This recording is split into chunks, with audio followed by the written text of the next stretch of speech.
సామాన్య వెల్డర్ కుమారుడు, కానీ కల మాత్రం అసాధారణం. పిల్లల్లో చిన్నతనం నుంచే ఆర్థిక క్రమశిక్షణ పెంచడంతో పాటు వారి చదువులకు విద్యా రుణాలు అందించాలనే లక్ష్యంతో జెనీఫై అనే అంకుర సంస్థను స్థాపించాడతడు. విద్యార్థుల కోసం ప్రత్యేక బ్యాంకు ఏర్పాటు చేయాలనే సంకల్పంతో ఇప్పటికే 80 లక్షల రూపాయల నిధులు సేకరించి ఆర్బీఐ అనుమతుల కోసం చూస్తున్నాడు. మధ్యతరగతి నేపథ్యం నుంచి వచ్చి సమాజంలో మార్పు కోసం అతడు చేస్తున్న ఈ కృషికి గాను ప్రతిష్టాత్మక ఫోర్బ్స్ 30 అండర్ 30 జాబితాలో స్థానం దక్కించుకున్నాడు హైదరాబాద్కి చెందిన శివగణేష్. మరిన్ని విశేషాలు ఆయన మాటల్లోనే విందాం. విద్యార్థుల కోసం ఓ బ్యాంకు పెట్టాలనేది ఆ యువకుడి కళ. ఇందుకు 2022లో జెనీఫై అనే ఒక సంస్థను స్థాపించారు. అలాగే బ్యాంకు పెట్టాలని తన కళను 30,000 మంది విద్యార్థుల వరకు తీసుకెళ్లారు. ఇతడి ప్రయాణాన్ని మెచ్చిన ఎమర్జెంట్ వెంచర్స్ అనే ఒక సంస్థ 80 లక్షల గ్రాంటు మంజూరు చేసింది. అలాగే ఈ మధ్య ఫోర్బ్స్ 30 అండర్ 30లోనూ ఆ యువకుడు చోటు దక్కించుకున్నాడు. తనే గడ్డం శివగణేష్. ప్రస్తుతం మనతో ఉన్నారు. అసలు ఈ బ్యాంకు పెట్టాలన్న ఆలోచన ఎందుకు వచ్చింది, దానికోసం ఎలా ముందుకెళ్తున్నాడు అనే విషయాలను తను అడిగి తెలుసుకుందాం. Anyway, first of all congratulations Ganesh గారు ఫర్ ద ఫోర్బ్స్ 30 అండర్ 30. విద్యార్థుల కోసం బ్యాంకు పెట్టాలని కళ మీకు ఎందుకు వచ్చింది? ఈ యొక్క జెనీఫై సంస్థను స్థాపించడానికి కారణాలు ఏంటి అసలు? నేను ఒక CS student sir, chartered accountancy స్టూడెంట్ని. I use to do lot of bank audits, statutory, internal audits, concurrent audits చాలా చేసేవాడిని. లైక్ 3 years ఆర్టికల్షిప్లో మల్టిపుల్ బిజినెస్ ఆడిట్స్తో పాటు కమల్ వాచ్ లాంటి బిజినెస్ ఆడిట్స్తో పాటు బ్యాంక్ ఆడిట్స్ కూడా చాలా చేస్తుండే. సో అలాంటి టైంలో లైక్ బ్యాంకింగ్ ఇండస్ట్రీ గురించి లైక్ దీని గురించి బాగా అర్థమైంది. And I'm stock market enthusiast. Like trading బాగా చేసేవాడిని. లైక్ ఆ టైంలో like fintech valuations, multiple fintech companies grow అవ్వడం చూస్తుండేవాడిని. సో లాక్డౌన్లో I got a chance to explore myself, like trading విధంలో కానీ లేకపోతే ఏదైనా చేయాలనుకుంటే ఇదే కరెక్ట్ టైం అనిపించింది. సో ఆ టైంలో సిఏకి పాజ్ ఇచ్చి I tweeted T Hub about an idea of a fintech ఎలాంటి ప్లాట్ఫామ్ అంటే సంథింగ్ రిలేటెడ్ టు బ్యాంకింగ్ చేయాలి అన్న థాట్ ప్రాసెస్తోని నియో బ్యాంకింగ్ సొల్యూషన్తోని 2022లో టీహబ్కి వచ్చాను నేను. సో ఆ టైంలో like I have created a fintech platform ICICI కొలాబరేషన్తోని, ఇట్లా డిఫరెంట్ బ్యాంక్స్ కొలాబరేషన్స్తోని ఐ డెవలప్డ్ ప్రోడక్ట్, ఒక యూపీఐ సిస్టమ్ అండ్ ఒక బ్యాంకింగ్ సిస్టమ్ ఫర్ కిడ్స్ అన్నట్టు తయారు చేశాను. సో దాన్ని లాంచ్ చేద్దాం అనుకునే టైంకి లైక్ ఆర్బీఐ నుంచి కొన్ని రెగ్యులేషన్స్ వచ్చాయి. లైక్ ఒక టైంలో పేటీఎంకి వ్యాలెట్ ఇష్యూస్ వచ్చి ఉంటాయి, మీ అందరికి ఐడియా ఉండి ఉంటుంది 2023 స్టార్టింగ్లో. సో ఆ టైంలో పేటీఎంకి కూడా బ్యాంకింగ్ ప్రాబ్లమ్స్ వచ్చాయన్నమాట. సో ఆ టైంలో నేను కొన్ని రోజులు నా ప్రోడక్ట్ని హోల్డ్లో పెట్టి like I started doing things. So concept ఆ రోజు నుంచి ఈ రోజు వరకు ఒకటే. లైక్ ఆ హోల్డ్ చేసిన పీరియడ్లో ఎవరైతే కస్టమర్స్కి నేను బ్యాంక్ ఇద్దాం అనుకున్నానో, ఎవరైతే కస్టమర్స్కి ఫిన్టెక్ ప్లాట్ఫామ్ తయారు చేద్దాం అనుకున్నానో, సో వాళ్ళకే కామిక్ బుక్స్ తయారు చేసి లైక్ నన్ను నేను ఒక క్యారెక్టర్ లాగా డిజైన్ చేసుకొని కామిక్ బుక్స్ తయారు చేశాను ఫైనాన్స్ ఫీల్డ్లోనే. లైక్ ఈ కామిక్స్లో ఈ క్యారెక్టర్ నేనండి. లైక్ ఈ కామిక్స్ ఎందుకు, అసలు దేని గురించి ఫిన్టెక్ త్రూ వచ్చి కామిక్స్ ఎందుకు చేశారు అంటే, లైక్ నేను మార్వడి ఫామ్లో పనిచేశాను. మార్వడి వాళ్ళు పిల్లలకు టీచ్ చేసే విధానం, మన పిల్లలకు టీచ్ చేసే విధానం చాలా డిఫరెంట్గా ఉంటుంది. వాళ్ళు మనీని చూసే విధానం డిఫరెంట్గా ఉంటుంది, మనం మనీని చూసే విధానం డిఫరెంట్గా ఉంటుంది. దేర్ బిజినెస్ మైండ్ సెట్తో పెరుగుతారు వాళ్ళు. That's why they are more successful in terms of business etcetera compared to us. So ఈ కామిక్ బుక్స్ ఆ టర్మినాలజీస్ వాటిని బేస్ చేసుకొని, నా సీఏ బ్యాక్గ్రౌండ్ని బేస్ చేసుకొని ఏవైతే ఇంపార్టెంట్ టాపిక్స్ స్టూడెంట్స్కి నేర్చుకుంటే బెటరో అవన్నిటితోని కామిక్ బుక్ తయారు చేసామండి ఇది. సో ఈ కామిక్ బుక్స్తో ఇప్పటికీ 30,000 స్టూడెంట్స్కి రీచ్ అయిన తర్వాత వీఆర్ డూయింగ్ గుడ్. కామిక్స్తోని బాగా చేస్తున్నాం, అన్నీ చేస్తున్నాం. మా ఫస్ట్ ఏదైతే ప్లాట్ఫామ్తో టీహబ్కి వచ్చామో అది ఇంకా మైండ్లోనే ఉంది. అది ఎప్పటికీ అది అయిపోయి కలదు actually. Like I want to build a student bank in India from Hyderabad. So దానికోసం like we started our journey again. Like మళ్ళీ ఫండ్ రేజ్ చేసి ఈసారి ఆర్బీఐ లైసెన్స్కి అప్లై చేసుకొని we wanted to go. This is our journey. That's how we wanted to build a bank. Coming to the question, the top of the question, like why you want to build a bank అంటే, like ప్రతి fintech like ఏదైతే మనం banking system చూస్తున్నామో అందరూ cover చేశారు. Like పేరెంట్స్ని cover చేశారు, like different పీపుల్ని cover చేశారు. స్టూడెంట్స్ని చాలా వరకు బ్యాంక్స్ కవర్ చేయవు, ఎందుకంటే they are not earners. Earning ఉంటేనే బ్యాంక్స్ కూడా మా దాంట్లో డబ్బులు వేస్తారని చెప్పి లైక్ కొన్ని బ్యాంక్స్ ఉంటాయి అనమాట. Like we wanted to become a bank specifically for student. ఒక జాయింట్ అకౌంట్ ఓపెన్ చేయాలంటే పలానా బ్యాంక్లో ఓపెన్ చేసి 18 years కాగానే మళ్ళీ దాన్ని మార్చి, ఇవన్నీ కాకుండా ఒక స్పెసిఫిక్ బ్యాంక్, ఒక పేరెంట్కి స్టూడెంట్కి వన్ స్టాప్ సొల్యూషన్ లాగా ఉండాలి. అది స్టూడెంట్ పేరెంట్ ప్రతి ఒక్క ఫైనాన్షియల్ నీడ్ని సాల్వ్ చేయాలి. This is the goal and we want to become a bank. అసలు ఈ బ్యాంకు పెట్టిన తర్వాత విద్యార్థుల ఎడ్యుకేషన్ సిస్టంలో ఎలాంటి మార్పులు వస్తాయని మీరు అనుకుంటున్నారు? సార్ ఇప్పటివరకు ఉన్న దాంట్లో ఒక స్టూడెంట్కి బ్యాంక్ అకౌంట్ రావాలంటే అప్ టు 18 ఇయర్స్ వరకు అయితే స్కాలర్షిప్ కోసం బ్యాంక్ అకౌంట్ ఓపెన్ చేసే వాళ్ళు ఉంటారు. లేదు అంటే ఇంకేదైనా నీడ్ ఉంటే లేకపోతే ఎటైనా ఫారెన్ వెళ్ళాలంటే బ్యాంక్ అకౌంట్స్ ఓపెన్ చేస్తూ ఉంటారు. కానీ ఫైనాన్షియల్ ఇంక్లూజన్ అనేది చాలా ఇంపార్టెంట్ సార్. ఫైనాన్షియల్ ఇంక్లూజన్ అంటే ఏంటి అంటే ఒక పిల్లోడికి ఎర్లీ స్టేజ్ నుంచి బ్యాంకింగ్ అర్థమవుతాయి, పిల్లోడికి ఎర్లీ స్టేజ్ నుంచి ఇంట్రెస్ట్ రేట్లు అర్థమవుతాయి. సార్ ప్రతి ఒక్క middle class person life education loan, home loan, vehicle loan, credit card వీటి చుట్టే తిరుగుతుంది. కానీ ఆ ఫీల్డ్లోకి వాడు ఎప్పుడు వస్తాడు? శాలరీ వచ్చిన తర్వాత ఫుల్ ఫ్లెడ్జ్గా బ్యాంక్ అకౌంట్ వాడడం స్టార్ట్ చేస్తాడు. కానీ వచ్చిన తర్వాత వాడికి ఫైనాన్షియల్ నాలెడ్జ్ లేకపోవడం వల్ల ఇష్టం వచ్చినట్టు ఖర్చు పెట్టడం, లోన్స్ తీసేసుకోవడం, అది చేయడం ఇది చేయడం వల్ల ఏమైపోతుందంటే people are getting into loop of debt, అంటే ఒక అప్పు లూప్లో పడిపోతున్నారు. సో ఇది తగ్గాలి అంటే ఫస్ట్ ఫైనాన్షియల్ ఎడ్యుకేషన్ ఉండాలి అండ్ ఇన్క్లూజన్ అంటే బ్యాంక్ అకౌంట్స్ వాడడం, ఇంట్రెస్ట్ల గురించి, లోన్ల గురించి తెలుసుకోవడం ముందు నుంచి తెలియాలి. అది first benefit. This is the only benefit అంటే కాదు. సో జెనిఫై నుంచి ఆన్బోర్డ్ అయ్యే ఫస్ట్ నేను పేరెంట్ని ఆన్బోర్డ్ చేసి పేరెంట్ త్రూ స్టూడెంట్కి బ్యాంక్ అకౌంట్ ఇస్తున్నా. సో ఆ టైంలో నేను ఏం చేస్తున్నానంటే ఒక పేరెంట్ ఆన్బోర్డ్ అయితే తనకి ఇన్సూరెన్స్ ఇస్తున్నా. అది ఎలాంటి ఇన్సూరెన్స్ అంటే చదువుకునే టైంలో స్టూడెంట్ వాళ్ళ పేరెంట్కి ఏమైనా అయితే అతని ఎడ్యుకేషన్ మొత్తాన్ని జెనిఫై కవర్ చేస్తుంది. అదర్ దెన్ దట్ ఒక పేరెంట్కి ఒక ప్లాట్ఫామ్ అనేది లేదు, like where he can cater all his parent needs toward his student. అంటే ఎలాంటివంటే స్టూడెంట్కి ఒక బ్యాంక్ అకౌంట్ ఇవ్వడానికి లేదు, ఇవ్వాలి అంటే మళ్ళీ ఒక బ్యాంక్కి వెళ్ళి జాయింట్ అకౌంట్ ఓపెన్ చేసి అంతా చేయాలి. మా దాని నుంచి డైరెక్ట్గా ఒక కార్డ్ ఇష్యూ చేయొచ్చు. ఆ డెబిట్ కార్డ్ ఐడి కార్డ్ లాగా ఉంటుంది. Student can use it everywhere, like ఎక్కడికి వెళ్ళినా కానీ దాన్ని యూజ్ చేయొచ్చు, పేమెంట్స్ చేయొచ్చు. పేరెంట్ పాకెట్ మనీ దాని నుంచి ఎవ్రీ మంత్ ఆటోపే పెట్టుకోవచ్చు, పాకెట్ మనీ సెండ్ చేయొచ్చు, అనలిటిక్స్ చెక్ చేయొచ్చు, ఎక్కడెక్కడ స్పెండ్ చేస్తున్నాడు, ఏం చేస్తున్నాడు. సార్ మీరు చూస్తే Tier 3లో ఉన్న పేరెంట్స్కి ప్రాబ్లం ఏముంటుంది అంటే ఎడ్యుకేషన్ ఇస్తే చాలు, వాళ్ళకి ఎడ్యుకేషన్ ఇన్సూరెన్స్ ఇస్తున్నాం. Tier 2లో ఉన్న ఇన్కమ్ గ్రూప్ వాళ్ళకి ఎడ్యుకేషన్ ఇవ్వగలుగుతాను, ఫ్యూచర్లో మా అమ్మాయి పెళ్ళిలా చేస్తా, మా అబ్బాయి హైయర్ ఎడ్యుకేషన్కి ఎట్లా పంపిస్తా, వాళ్ళకి మా ఇన్వెస్ట్మెంట్స్, స్టూడెంట్ రిలేటెడ్ ఇన్వెస్ట్మెంట్స్ అన్నింటిని ఒక తాటికి తీసుకురావడం, ఒక వన్ అంబ్రెలా కింద తీసుకురావడం ఒక పాయింట్ సార్. సో జెనిఫై ఎలాంటి ప్లాట్ఫామ్ అంటే పేరెంట్కి స్టూడెంట్కి కావాల్సిందంతా ఒక దగ్గర ఉంచి లైక్ ఒక బ్యాంక్ లాగా ఎమర్జ్ అయ్యి లేటర్ స్టేజ్లో ఒక 10 years తర్వాత ఒక స్టూడెంట్ పెరుగుతున్నాడు అంటే జెనిఫైలో బ్యాంక్ అకౌంట్ ఉందా అనేది నా డ్రీమ్. అది అంబిషియస్ కావచ్చు, but like I'm trying my best towards it. So ఇది ఒక కొత్త కాన్సెప్ట్.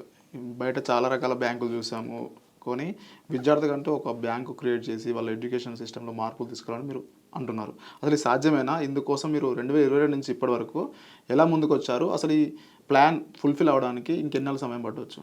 సార్ అది నేను స్టార్ట్ చేసినప్పుడు యాజ్ ఎర్లీ స్టేజ్ స్టార్ట్ అప్పుడు నాకు 23 సార్. ఆ టైంలో మాకు బ్యాంకింగ్ రెగ్యులేషన్ సరిగా తెలియదు, ఆర్బీఐ ఇంత స్ట్రిక్ట్ ఉంటుందని తెలియదు. ఒక బ్యాంకు పెట్టాలంటే 5 కోట్లు 10 కోట్లు, అది పేమెంట్స్ బ్యాంక్ పెట్టాలంటే 100 కోట్లు పేడప్ క్యాపిటల్ ఉండాలని తెలియదు.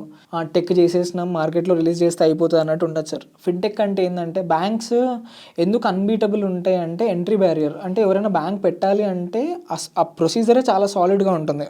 ఇమీడియట్గా బ్యాంకింగ్ లైసెన్స్ ఎప్పుడు రాదు sir. It's 5 to 7 years journey to get a license. So దానికి వాళ్ళు ఏం చూస్తారు, అసలు ఆర్బీఐ లైసెన్స్ ఎందుకు ఇవ్వాలి అంటే ఎవరైనా ఒక కొత్త సెగ్మెంట్ ఆఫ్ పీపుల్కి నేను ప్రోడక్ట్ తయారు చేస్తా అండ్ ఆ ఫైనాన్స్ని వాళ్ళు వాడతారు. ఇప్పుడు ఊర్లలో చాలామందికి బ్యాంక్ అకౌంట్స్ ఉండవు, కానీ వాళ్ళకి ఒక మైక్రో ఫైనాన్స్ అని చెప్పి ఒకటి తీసుకొస్తే వాళ్ళకి బ్యాంకింగ్ లైసెన్స్ ఇచ్చింది ఆర్బీఐ. సో అట్లా ఒకటి అన్ట్యాప్డ్ సెగ్మెంట్ని ట్యాప్డ్ సెగ్మెంట్ చేసి మేము వాళ్ళ బ్యాంకింగ్లోకి మనీ ఎక్కువ తీసుకొస్తాం, దానివల్ల ఇంటర్న్ ఎకానమీకి హెల్ప్ అవుతుంది. ఎందుకంటే బ్యాంకింగ్లోకి ఎక్కువ డబ్బులు వస్తున్న కొద్దీ ఆ డబ్బుల్ని బ్యాంక్ మళ్ళీ లోన్ల రూపంలో అది ఇండివిజువల్స్కి ఇవ్వడం, లేకపోతే బిజినెసెస్కి ఇవ్వడం, దాని నుంచి వచ్చే డబ్బులు శాలరీస్కి ఇవ్వడం, శాలరీస్ వచ్చిన డబ్బులు మళ్ళీ ఇట్లనే స్పెండ్ అయ్యి సర్కిల్లా మారుతూ ఉంటుంది. ఎప్పుడైనా సరే ఆర్బీఐ ఎందుకు లైసెన్స్ ఇస్తుందంటే ఈ ఫ్లో పెరుగుతుంది అని దానికి అర్థమైనప్పుడు మాత్రం ఇస్తుంది.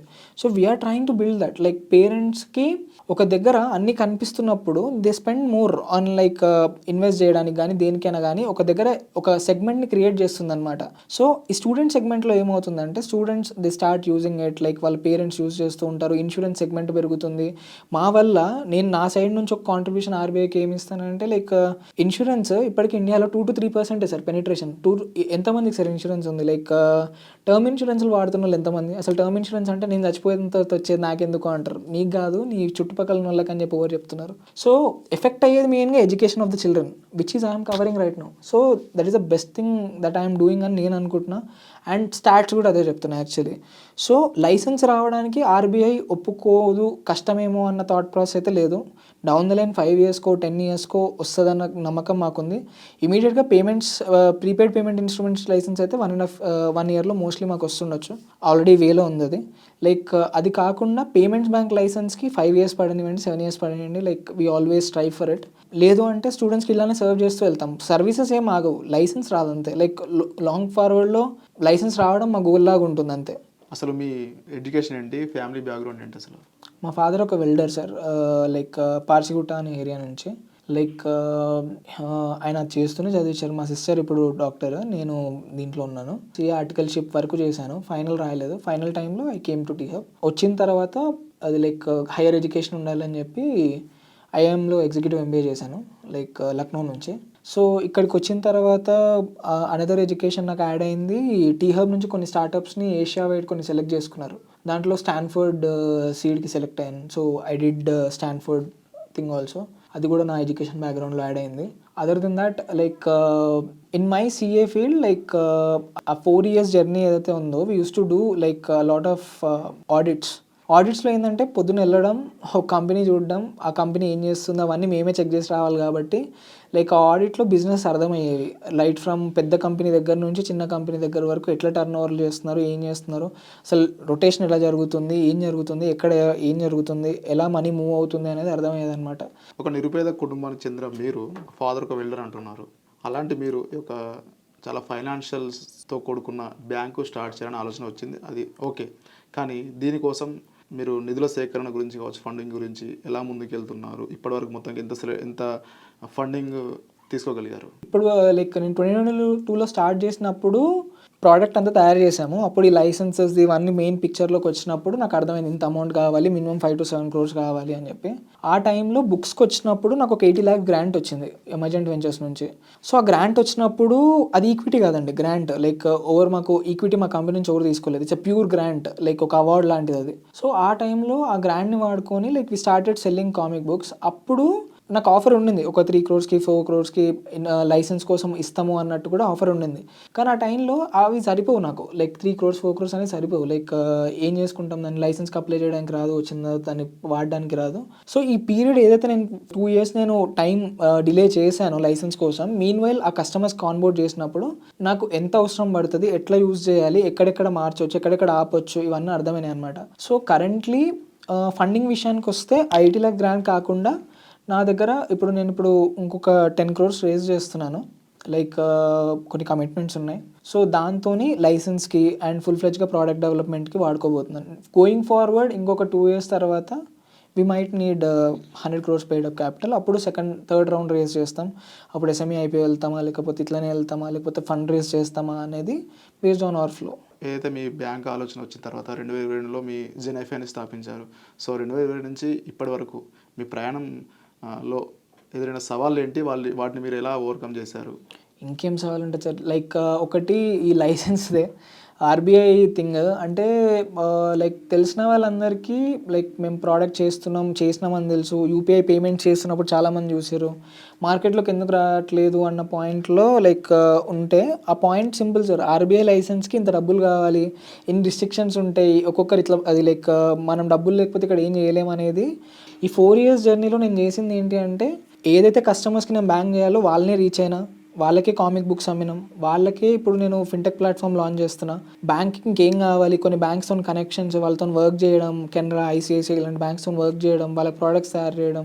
సో దీనివల్ల నాకు ఏమైందంటే like it was looking easy. Like మీకు అది అవుటర్ నుంచి బ్యాంక్ పెట్టడం కష్టం అన్న థాట్ ప్రాసెస్ వస్తుండొచ్చు. కాకపోతే నాకు ఇప్పుడు ఆఫ్టర్ 4 years, ఇదే మాట మీరు నన్ను 4 years బ్యాక్ అడుగుంటే ఒక 2-3 సార్లు అడిగితే నేను ఒప్పేసుకుంటుండే కావచ్చు, లైక్ కష్టమే అని చెప్పి.